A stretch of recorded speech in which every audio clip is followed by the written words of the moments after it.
여러분 안녕하세요. 이번 영상에서는 파이썬 오버로딩, 오버라이딩, 그리고 다형성에 대해서 살펴보도록 하겠습니다. 앞서 그림에서 볼 수 있듯이 오버로딩과 오버라이딩은 이름이 비슷하기 때문에 학생들이 굉장히 헷갈려요. 그래서 제가 쉬운 그림을 한번 다른 사이트에서 한번 가지고 와봤습니다. 일단 저희가 전 영상에서 오버라이딩은 배웠어요. 오버라이딩이 뭐였죠? 네, 부모 클래스에 있는 메소드인데 자식 클래스에서 그대로 가지고 오고 약간 변경해서 쓴다라고 얘기를 했어요. 자, 그런데 여기에서 교수님이 약간이 구체적으로 무엇인지 다시 한번 말씀해 주실 수 있나요? 라고 하면 제가 이 그림과 테이블로 설명을 할 수 있을 것 같아요. 네, 오버라이딩이라고 하는 것은 저희가 만약 화살을 쏜다라고 했을 때 방향이 비슷하게 쏜다라고 생각을 하시면 될 것 같아요. 그래서 오버라이딩이라고 하는 거는 저희가 그 부모 클래스 안에 있는 메소드를 그대로 가지고 와서 여기서 그대로라고 하는 거는 메소드의 이름이 동일하고요. 그리고 메소드 안에 들어가는 즉 매개 변수의 개수와 데이터 타입이 동일합니다. 그리고 리턴 타입도 동일하다고 볼 수 있겠어요. 그래서 저희가 오버라이딩의 예제로 애니멀이라고 하는 게 있고 그 다음에 dog이라고 하는 게 있었죠. 그래서 애니멀 어떤 애니멀이든 이라고 하는 기능이 있는데 dog 같은 경우는 그 it이라고 하는 메소드를 그대로 쓰되 출력문만 변경을 했어요. 그러니까 즉 메소드의 이름 it 동일하고 그 it라고 하는 함수 안에 들어가는 인수 똑같이 없었어요. 근데 만약에 저희가 인수를 고려하고 싶다라고 하면 인수를 고려하고 싶다라고 한다면 애니멀에서의 it 메소드 안에 들어가는 매개 변수 예를 들면 데이터 타입 개수 동일해야 됩니다.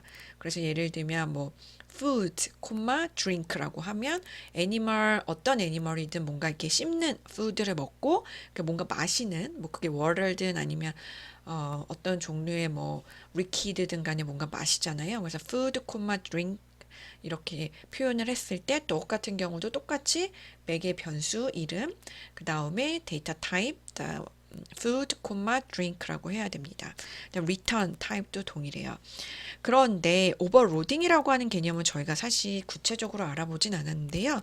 쉽게 말하면 오버로딩은 하나의 클래스 안에 여러 개의 메소드가 있는데 그 메소드의 이름은 동일해요. 그런데 그 메소드 안에서 구체적으로 고려하는 매개 변수의 개수라던가 타입이 다를 수 있습니다. 그렇기 때문에 프로그래머 입장에서는 이 메소드는 이런 기능을 할 거야. 비슷한 기능을 할 거야. 그런데 그 비슷한 기능을 할 때 약간의 구체적인 과정은 다르겠구나. 이렇게 프로그래머가 유출해 볼 수 있듯이 파이썬 인터프리터 혹은 내부적으로 실행하는 컴파일러 입장에서도 메소드 이름은 동일한데 그 메소드에서 처리하는 고려하는 매개 변수의 개수라던가 타입이 다르기 때문에 유사한 기능을 하는 메소드들이지만 구체적인 그죠? 상세 처리 과정은 좀 다르겠구나. 그런 것들이 오버로딩입니다. 그래서 예를 들면 그 테이블 왼쪽에 보시면 오버로딩은 메소드명은 동일해요. 그런데 매개 변수 및 타입이 다르죠. 그리고 리턴 타입은 관계가 없어요. 예를 들면 애니멀이라고 하는 그 부모 클래스가 있어요. 그 부모 클래스 안에 예전에는 it라고 하는 메소드가 하나였는데 만약에 it라고 하는 메소드를 두 개로 나눈 거예요. 그래서 첫 번째 it 메소드는 뭔가 씹는 음식 그래서 뭐 food라던가 뭐 food 1, food 2 이런 식으로 매개 변수를 define을 했어요. 그런데 같은 클래스 안에 있는 또 다른 메소드 함수의 이름은 동일하게 메소드 이름 it예요. 근데 매개 변수의 개수가 다른 거예요. 예를 들면 drinking 1 뭐 이런 식으로 했다고 쳐요. 그러면 it라고 하는 거는 food가 아니고 drinking에 관련된 뭔가 그 water라든가 liquid를 마시는 이런 개념이 된다라는 걸 볼 수가 있겠죠. 그래서 매개 변수의 개수라든가 타입이 다를 수 있다라는 게 요게 오버로딩입니다. 그래서 이런 오버로딩이라든가 오버라이딩을 이용해 가지고 저희가 파이썬에서는 다형성이라고 하는 개념을 고려해 볼 수가 있겠습니다. 그래서 다양성이라고 하는 거는 폴리모피즘이라고 얘기를 하고요. 그래서 폴리라고 하는 건 많은, 몰피라고 하는 거는 모양입니다. 그러니까 결론은 클래스가 굉장히 다양한 모습을 가질 수 있는 거예요. 융통성 있게. 문제에 따라서 때로는 이런 모양의 기능, 때로는 이런 모양의 기능을 가질 수 있는 거죠. 그래서 오버로딩이든 오버라이딩이든 어떻게 보면 클래스가 혹은 클래스들이 다양한 기능을 할 수 있는, 그러니까 유사한 그 기능의 메소드를 가지고 있는 것 같으면서도 섬세하게 어떤 정교함은 다른 이런 다양성을 가질 수 있다라는 것이 클래스, 즉 객체지향 프로그래밍의 장점 중에 하나가 되겠습니다. 그래서 다양성의 예는 앞서 제가 설명드린 것처럼 도형의 타입에 상관없이 도형을 그리려면 무조건 draw하고 도형의 면적 같은 경우는 get area라고 하는 메소드가 다 필요로 하잖아요. 그런데 알고 보면 각각의 도형이 섬세하게 가지고 있는 특성이 다르기 때문에 어떤 오버라이딩도 때로는 필요하고 때로는 오버로딩도 필요하겠죠. 이런 식으로 다양한 각도에서 다양한 기능을 가질 수 있는 이런 다양성이 존재를 하게 됩니다. 네, 그 다음에 저희가 내장 함수 중에서 leng이라고 하는 뭔가 길이를 계산해 주는 함수가 있는데요. 이런 내장 함수 leng을 이용해 가지고 구체적으로 내장 함수 leng에서 고려하는 데이터 타입이 때로는 리스트, 때로는 문자열, 때로는 이렇게 딕셔너리면은 값이 다 다른데 그래도 공통점은 뭔가 길이를 계산한다는 거죠. 그렇기 때문에 길이를 계산한다는 공통점도 있지만 데이터 타입에 따라서 때로는 이 leng이라고 하는 함수가 다양한 결과, 즉 다양한 모습을 가지는 이런 다양성을 가지는 걸 보실 수가 있겠습니다. 그 다음에 저희가 상속과 다양성의 관계도 볼 수가 있는데요. 앞서 설명드린 것처럼 애니멀이라고 하는 부모 클래스에서는 스피크가 단순히 알 수 없음으로 만약에 출력을 해준다면 dog 같은 경우는 소리가 멍멍, cat 같은 경우는 야옹이라고 볼 수가 있겠어요.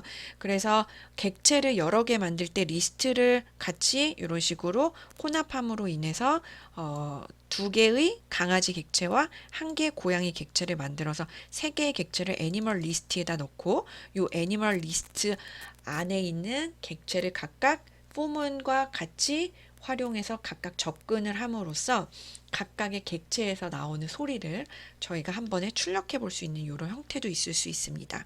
그래서 이 형태는 굉장히 유용하기 때문에 잠시 동영상 멈추시고 스마트폰으로 사진도 찍어놔 주시고요. 개인 노트에다가 오늘 날짜, 그 다음에 상속과 다양성 예제라고 하시면서 크게 세 가지 정도의 클래스와 그 다음에 그 각각의 클래스를 통해서 생성되는 객체들을 리스트에다가 잘 저장을 하고 for라고 하는 반복 예약문이랑 예약어랑 같이 활용되면서 어떻게 각각의 객체 안에 있는 메소드들을 접근할 수 있는지 요것을 컴퓨팅 사고 측면에서 이번에 코드를 보시면서 분해, 패턴 인식, 추상화, 알고리즘 요 각각의 어떤 생각이 있는지 본인만의 느낀 점을 개인 노트에다 작성하시고 사진 찍어서 워드 파일에 붙여주세요.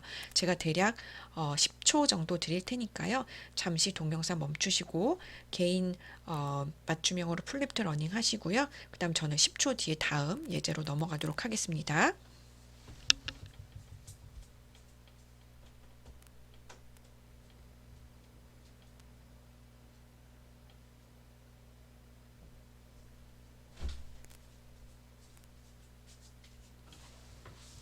네, 해보셨나요? 그래서 지금 학생분들 대부분 이제 과제를 하고 계실 때인데요.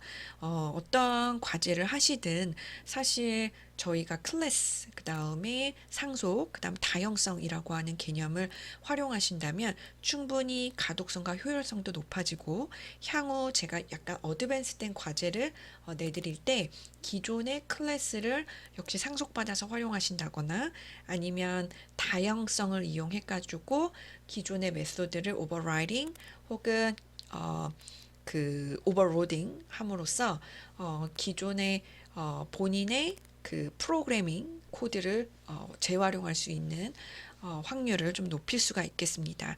그 중에 하나가 사실 요 프레임워크가 굉장히 좋은 것 같아요. 그래서 부모 클래스가 있고 자식 클래스가 2개 이상이 존재할 때, 그리고 그 각각의 자식 클래스를 이용해서 여러 개의 객체를 또 생성을 하고 그 객체들을 한 번에 효율적으로 가독성 높게 컨트롤을 하려면 포문과 같이 맞물리면서 활용할 수 있다라고 하는 요 예제는 굉장히 쉬우면서도 기초적인 프레임워크를 잘 제공해 주는 것 같습니다. 그래서 요 프레임워크를 본인의 과제 하실 때 좀 많이 활용해 주시면 너무 좋을 것 같아요. 네, 다음으로 넘어가도록 하겠습니다. 저희가 vehicle과 car, truck 이런 개념도 저희가 상속 개념을 배우면서 예제를 많이 접해봤는데요.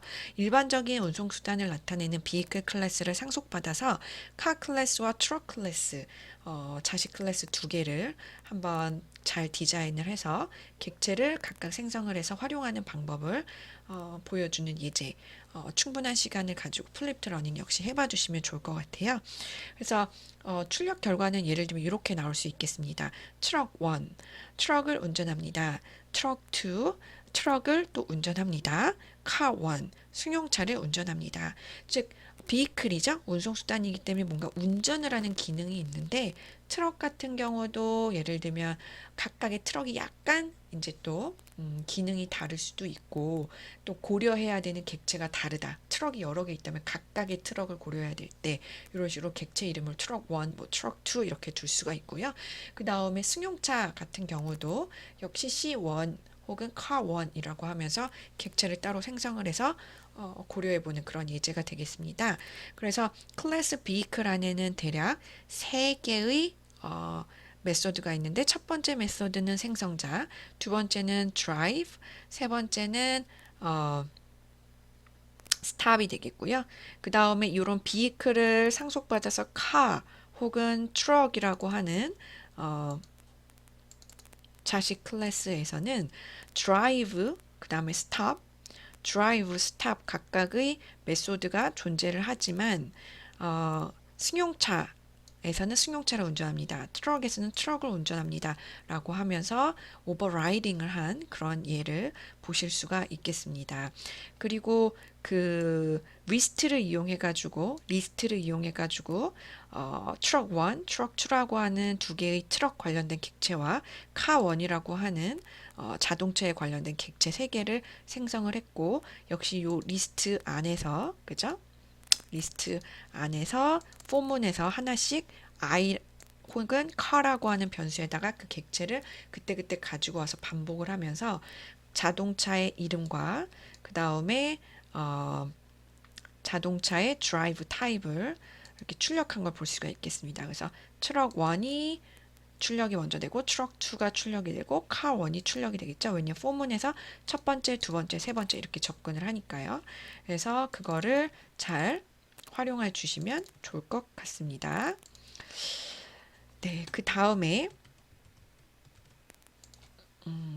오타를 일관성 있게 한번 변경해 보면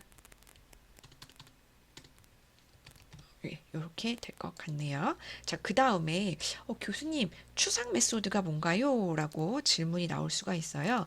사실 추상 메소드는 뭐냐면 구체성이 떨어지는 즉 약간 추상적인 개념의 메소드를 추상 메소드라고 합니다. 그래서 운송수단 비이클은 사실은 추상 메소드를 일반적으로 가지고 있는 경우가 굉장히 많아요.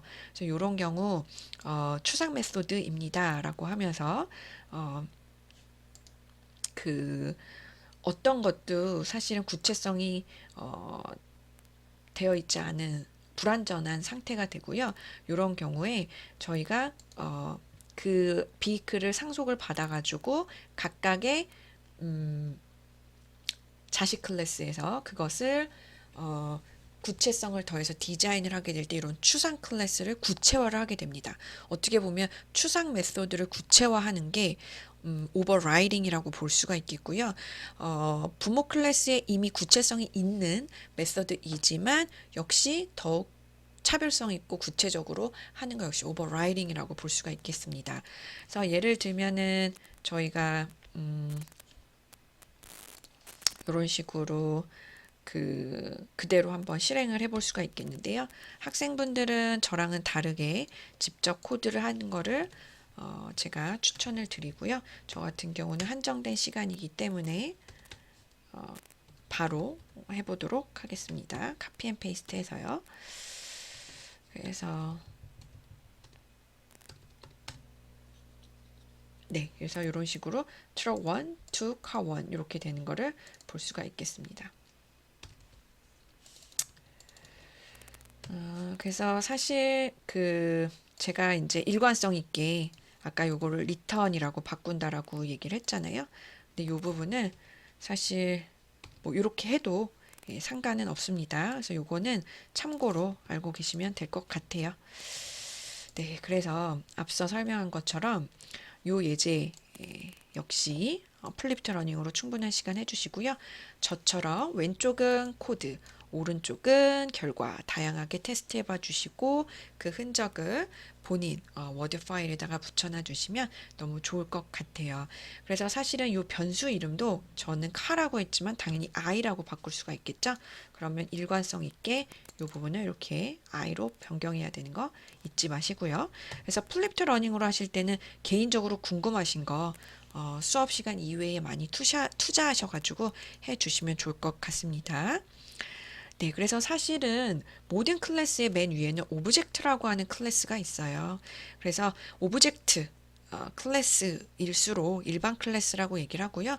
좀 더 그 밑에 구체성이 좀 더해지면서 어떤 기능을 구체적으로 가지고 있을 때 그걸 특수 클래스라고 얘기를 하게 됩니다.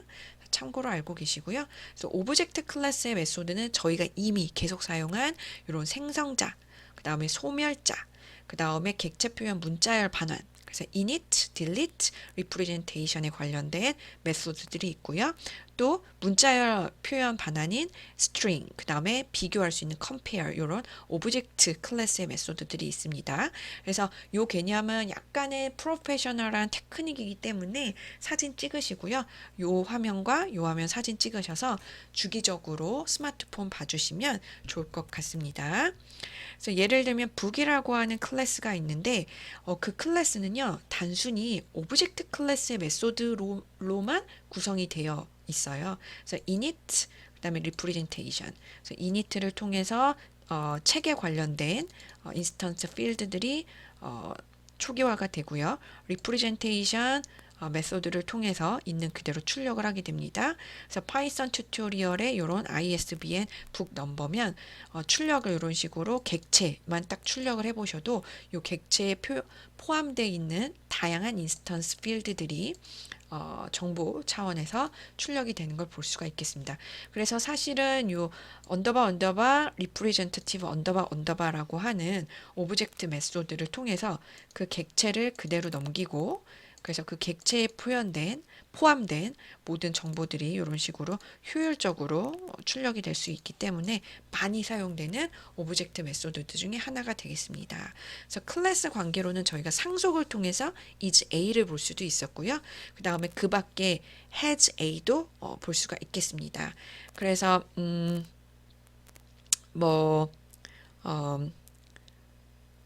카피터라고 하는 거는 뭐 자동차다. 이렇게 될 수도 있고요. 그 다음에 뭐 연못에 그 덕이 있다. 이런 관계도 있을 수 있다라는 거 기억을 해주시면 좋을 것 같아요. 그래서 애니멀이라고 하는 부모 클래스가 있고 이 부모 클래스를 상속받은 덕과 그 다음에 person이 있다고 덕이 있다고 해볼게요. 그리고 person 같은 경우는 저희가 오브젝트라고 하는 상위, 정말 최상위 클래스를 저희가 그대로 가져와서 쓴다. 이렇게 보면 될 것 같아요. 예를 들면 앞서 설명한 것처럼 여기요. 오브젝트, 그죠? 그래서 이 오브젝트를 person이라고 하는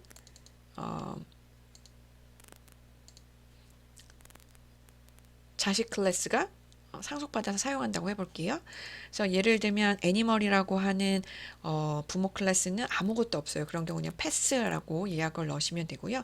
요 애니멀을 상속받아서 쓰는 dog은 생성자만 딱 가지고 있고 이름만 설정을 해주네요. 그리고 오브젝트라고 하는 정말 상위 클래스를 상속받아서 사용하는 person 같은 경우는 이름과 그 다음에 뭔가 pet 같은 경우는 none이라고 뒀어요. 그런 경우에 저희가 같이 한번 생각해 볼 수 있는 거는 dog1이라고 하는 그 강아지에 관련된 객체를 생성을 하고 그다음 홍길동이라고 하는 person 1이라고 하는 객체를 제가 만약에 각각 생성을 했어요. 그랬을 때 요 객체에 펫이라고 하는 인스턴트 필드가 아무것도 없었는데 dog이라고 하는 객체를 만약에 어사인을 하게 되면 이 사람이 강아지를 가지고 있는 것과 같은 이런 표현을 해볼 수가 있겠죠. 그래서 앞서 설명드린 것처럼 상속을 통해서 is A 관계도 있지만 내가 객체와 객체 사이에 어떤 그 관계를 표현하고 싶을 때 어떤 특정 객체 안에 필드를 하나 생성을 하시고 그 필드 안에 새로운 객체를 넣음으로써 기존의 객체가 새로운 객체를 가지고 있다. has A라고 하는 개념을 넣어볼 수 있다라는 거. 이것도 참고로 알고 계시면 좋을 것 같습니다. 그래서 저희가 그 카드와 덱이라고 하는 예제를 한번 살펴보도록 할게요. 카드를 나타내는 카드 클래스를 작성을 하고요. 그 다음에 52개의 카드 객체를 가지고 있는 덱이라고 하는 클래스를 작성을 합니다. 그래서 각각의 클래스에 언더바 str 언더바 메소드, 디폴트 메소드를 구현을 해가지고 덱 안에 있는 카드를 다음과 같이 처음부터 쭉 출력하는 거를 한번 해보도록 할게요. 그래서 클럽, 그죠? 그 다음에 다이아몬드, 그 다음에 하트, 그 다음에 스페이드, 그 다음 이런 식으로 각각의 4개의 타입이 있는데 그 4개의 타입이 13장씩 존재를 하게 되면 결국에는 그게 총 4 곱하기 13에서 52잖아요. 그래서 브릿지라고 하는 사실 카드로 알려져 있는데요. 요 카드의 안에 있는 각각의 어떻게 보면 객체를 효율적으로 표현해 보는 그런 예제를 한번 살펴보도록 할게요. 그래서 카드라고 하는 클래스가 있고요. 그래서 그 카드는 앞서 설명드린 것처럼 리스트 안에 각각의 이름이 있고 그 다음에 각 카드는 종류가 13개입니다. 하나, 둘, 셋, 넷, 다섯, 여섯, 일곱, 여덟, 아홉, 열, 열하나, 열둘, 열셋. 근데 너는 빼는 거죠. 그러니까 여기서부터 여기까지가 13개가 됩니다.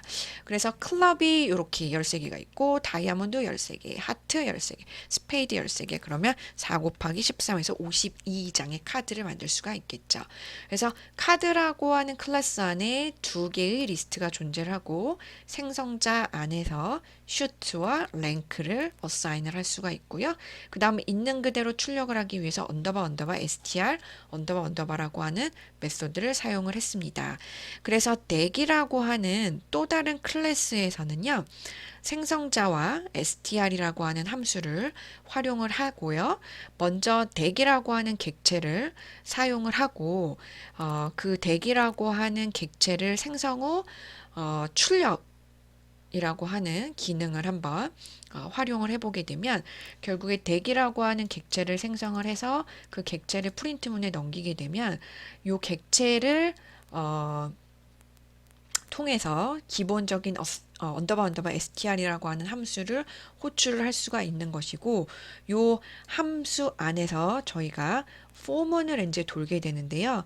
요 포문 안에 가만히 살펴보시면 포문 안에 self cards라고 하는 또 다른 그룹이 있고 요 그룹에서 하나하나 꺼내 오면서 그 정보를 str이라고 하는 함수를 통해서 표현을 해보고 그 자체의 모든 결과값들을 리스트로 표현을 해서 그 리스트 자체를 리턴으로 돌려주되 그 자체를 스트링으로 문자열로 변환을 해가지고 돌려주는 걸 볼 수가 있겠습니다.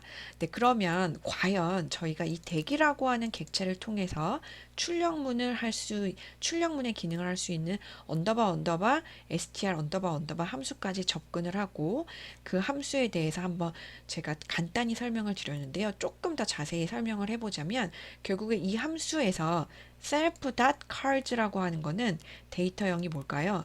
네, 리스트예요. 그래서 처음에는 이렇게 비어있는 리스트를 생성자 안에서 초기화를 하게 됩니다.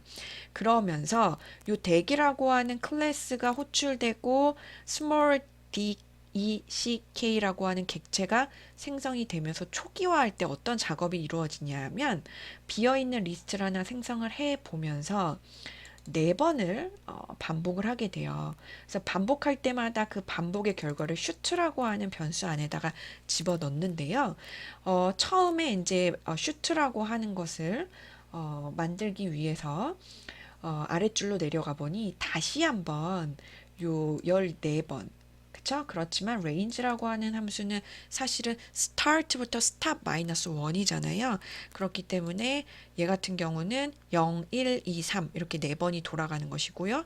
얘는 1부터 13까지죠. 즉 앞서 설명한 것처럼 0, 1, 2, 3에서는 어떤 것이 일어나는 걸까요? 네, 클럽, 다이아몬드, 하트, 스페이드면서 클럽이면서 13번을 다시 한번 포문을 돌아야 되죠. 그래서 여기에서 스탑 마이너스 1인 13번까지 다시 한번 이중 포문으로 코드가 돌아가는 것을 볼 수가 있겠습니다.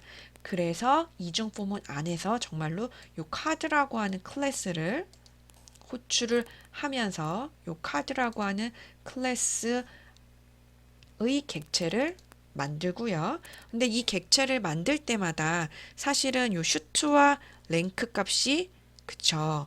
다르게 고려된다면 결국에 다른 객체가 만들어질 수가 있겠죠. 그래서 그 다른 객체가 만들어질 때마다 리스트에 추가하는 요 append라고 하는 함수를 활용을 하는 것이고 이 함수를 통해서 제가 self.cards라고 하는 요 리스트에다가 그 13개의 카드가 4번 반복이 되면서 추가가 되는 것을 볼 수가 있겠습니다. 그래서 결론적으로 요 포문을 통해서 이중 포문을 통해서 크게 4개의 슈트, 클럽, 다이아몬드, 하트, 스페이드가 13개의 이름을 가질 수 있다라는 거를 구체화시키고 그 결과를 리스트에다가 저장한 걸 볼 수가 있겠죠. 그래서 이런 식으로 초기화가 돼 있는 거를 바탕으로 하나씩 가지고 와서 그것에 대한 정보를 문자열화한 다음에 최종적으로 반환해 주기 때문에 어, 결과가 앞서 설명드린 것처럼 이런 리스트 형태이면서 안에 모두 다 스트링 형태로 출력이 된 걸 볼 수가 있겠습니다. 그래서 카드와 덱 문제 같은 경우는 조금 난이도가 있고요. 그 다음에 특히나 이중 포문 안에서 다른 클래스의 객체를 실시간으로 생성하면서 그때그때 만들어질 때마다 리스트에 넣기 때문에 요 역시 굉장히 중요한 그리고 많이 사용될 수 있는 프레임워크이라 생각이 듭니다. 그래서 본인의 과제 혹은 향후 자기 본인 전공에서 풀고자 하는 약간 고차원적인 문제를 풀 때 요 프레임워크를 많이 활용하신다면 큰 도움이 될 거라 생각이 듭니다. 그래서 스마트폰으로 요 페이지와 그다음 요 페이지 사진 찍어 주시고요. 주기적으로 봐주시고 무엇보다 동영상 멈추시고 개인 노트에다가 플립트 러닝으로 컴퓨팅 사고 4단계 많이 써주시고 그 다음에 파이썬으로 구현하셔서 자기의 솔루션과 제 솔루션을 비교해 봐주시면 너무 좋을 것 같습니다. 본 영상에서는 상속, 그 밖에 다형성, 오버라이딩이라던가 오버로딩을 포함한 그런 개념을 배웠고 무엇보다 기존의 영상들에 비해서 예제들이 조금 난이도가 있고 다양한 객체들을 다양한 자식 클래스에서 독립적으로 생성해서 한 번에 리스트로 효율적으로 관리할 수 있는 즉 여러 개의 객체가 맞물리면서 리스트와 예하거인 포문 다중 포문 이런 것들이 같이 활용될 수 있다는 거 꼭 기억해 주시고요. 그 다음에 상속을 이용하면 무엇보다 중복된 코드를 줄일 수 있기 때문에 굉장히 유용하고 공통적인 코드는 부모 클래스에 작성을 해서 한 곳으로 모아놔서 재활용할 수 있다는 거 꼭 기억해 주시면 너무 좋을 것 같습니다. 그 밖에 오버로딩과 오버라이딩 그리고 그를 통한 다형성 을 클래스 객체 지향 프로그래밍에서는 활용할 수 있다라는 개념 꼭 기억해 주시면 좋을 것 같습니다. 그래서 본인의 과제를 수행하시면서 꼭 8장의 클래스와 9장의 상속과 다용성 많이 활용해 주시고요. 그리고 나중에 제가 좀 더 고차원적인 문제로 확장을 시키거나 혹은 기말고사 문제가 나오더라도 본인이 기존의 자기 클래스를 재활용할 수 있는 방안들 이런 거 스스로 많이 생각해 주시면 너무 좋을 것 같습니다. 네, 본 영상은 여기까지 하도록 하고요. 네, 수고 많으셨습니다. 감사합니다.